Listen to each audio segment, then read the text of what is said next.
This is the brief on the latest Real Housewives of Orange County, Amsterdam trip drama. We saw mushrooms, some attempts at fixing things, and some major friendship tests. Right from the start, the trip was kind of chaotic. Shannon Beador, still feeling that space cake. And then Gina Kirschenheiter, she microdosed mushrooms, and, well, her mouth got running. First big conflict? Gina basically questioned why Shannon hadn't thrown a party for her reconciliation with Travis, saying Shannon always pushes her away. But honestly, the biggest tension? It was all about Jen Petranti and her friendship with Shannon. Turns out, Gina spilled that Jen called a luncheon Shannon through ridiculous. Oof. That left Shannon feeling like stupid and really questioning if Jen was being honest. It got even worse when Shannon tried telling Jen who she could be friends with, specifically mentioning Alexis. Jen had to put her foot down. Like, look, Shannon, your issues with Alexis are your issues. Meanwhile, Emily's trying to play peacemaker, forcing Gretchen and Tamra into a hot tub boat to hash things out. Gretchen actually admitted messing up back in LA and even apologized for like 12 years of bashing Tamra. But did it work? Nope.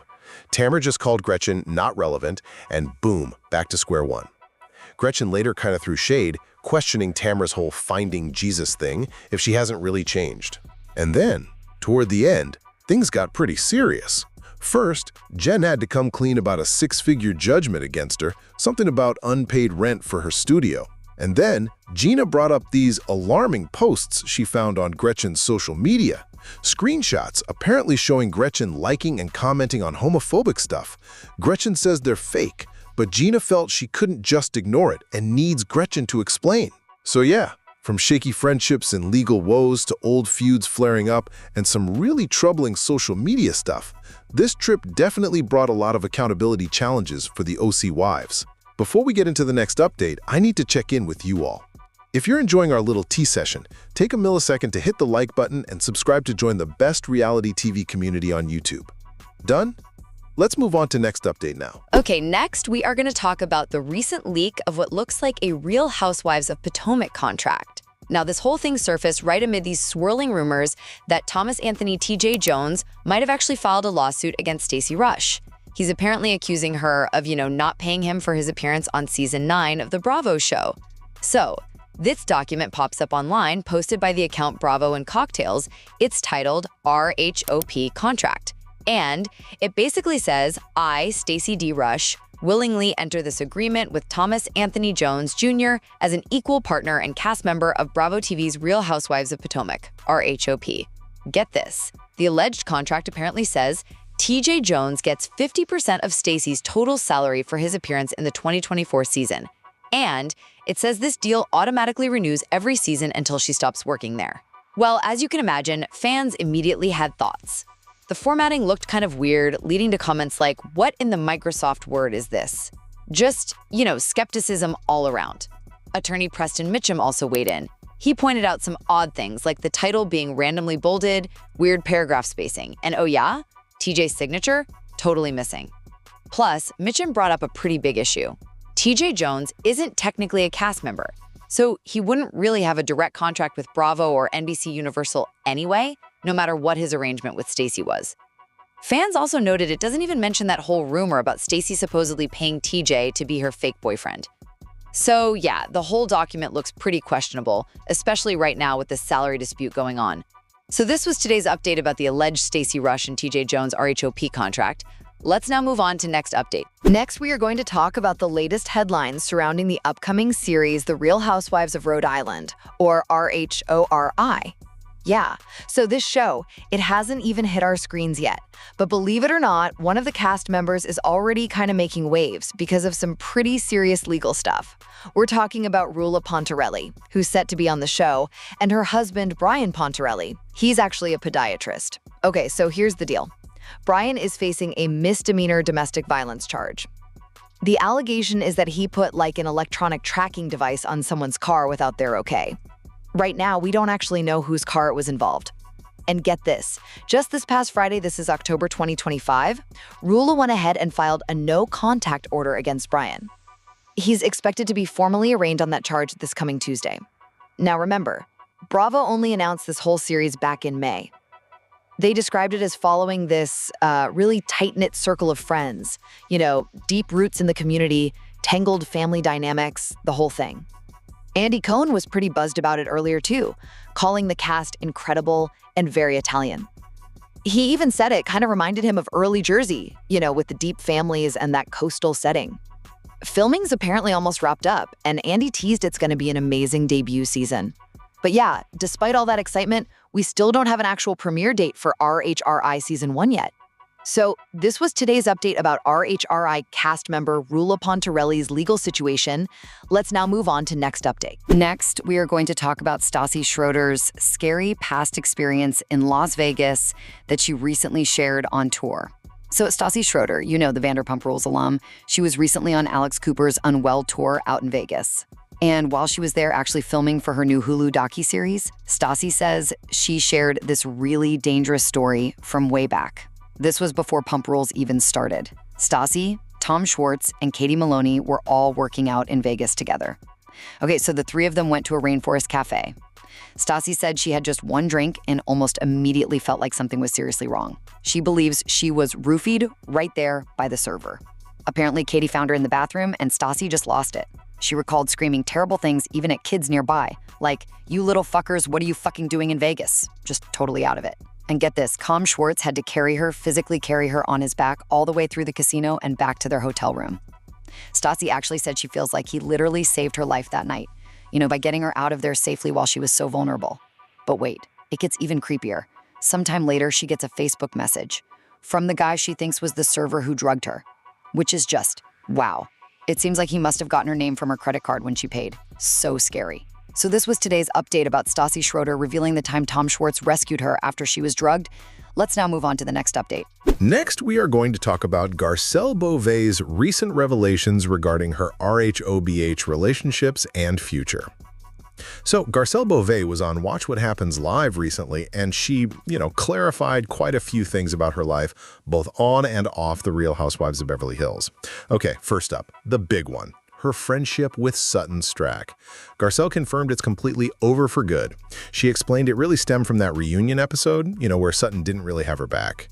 And apparently in calls after that, Sutton just never took accountability, which really hurt Garcelle's feelings.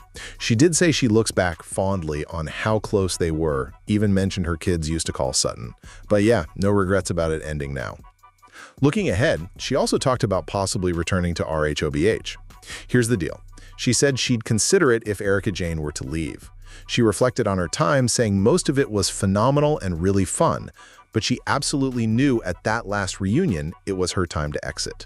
Her biggest regret from the whole thing? Her son Jack's getting hurt by it all. Oh, and if she ran into a former castmate, she mentioned she might reconnect with Kyle Richards. Garcelle also shared some family news. Her son, Oliver Saunders, is still working for Lisa Vanderpump out in Vegas at her cocktail garden, and get this, Lisa apparently wants to be the godmother for Oliver's new baby. She also touched on being a momager for her son Jade Nealon, who's getting into modeling. And finally, she mentioned reaching out to Denise Richards, sending her a text with love and support through her divorce from Aaron Pfeiffer's, calling it all tough to watch. So this was today's update about Garcelle Beauvais and the RHOBH cast. Let's now move on to next update. Next, we are going to talk about Melissa Gorga weighing in on Teresa Giudice's recent interaction with her husband, Joe Gorga, following years of that family estrangement and what this might mean for the Real Housewives of New Jersey. So Melissa confirmed she is always going to be team family and would really love for everyone to kind of reach a place of healing, especially for the sake of their kids. She actually stated she would never root for this to go on forever. Now, Teresa, she recently reached out to her brother Joe and apparently believes that enough time has passed to maybe warrant a reconciliation. She seems open to filming with Melissa again down the line, noting that, well, the core of the show has always kind of been about family, right? But when Melissa was asked about filming season 15 with her sister-in-law, she basically said that Bravo will ultimately decide. She confirmed she doesn't know any more than the public does about any potential casting news. Okay, shifting gears a little. Melissa also looked back on her car accident from June during an appearance on SiriusXM's Jeff Lewis Live. She described it as a really, really bad accident, said her Lamborghini SUV was totaled, airbags exploded, the whole thing. Melissa recalled a driver coming out of a side street and just T-boning her. Now, although she confirmed she was supposed to yield, she insisted she did the right thing, clarifying that the other driver should have yielded to her but didn't. And, gotta love this, she also confirmed she made sure to grab her Chanel handbag right after the crash. So this was today's update about Melissa Gorga's family feud and accident news. Let's now move on to next update. Next, we are going to talk about the recent reactions from Vanderpump Rules alums Katie Maloney and Dayna Kathan regarding rumors about Jason Caperna and potential new casting for the Valley. So, right, these two were recently on the Viall Files podcast, and they got into some pretty juicy gossip linking the VPR world to its spinoff, the Valley. Okay, so first up, there's this rumor about Jason Caperna, who's on the Valley, right? It just won't quit. The story is that he takes off his wedding ring when he's out at bars. Kristen Doty really brought this into the spotlight last season. Now, Jason totally denies it, but then you have Jeremy Maddox, that's Ariana Maddox's brother, claiming he actually saw Jason do it. So when Katie and Dayna were asked if Jeremy's like a reliable source for this, well, Dayna was kind of like, hard to say. And she seemed pretty confused about why Jeremy's even in the mix here. She basically said she doesn't necessarily buy it.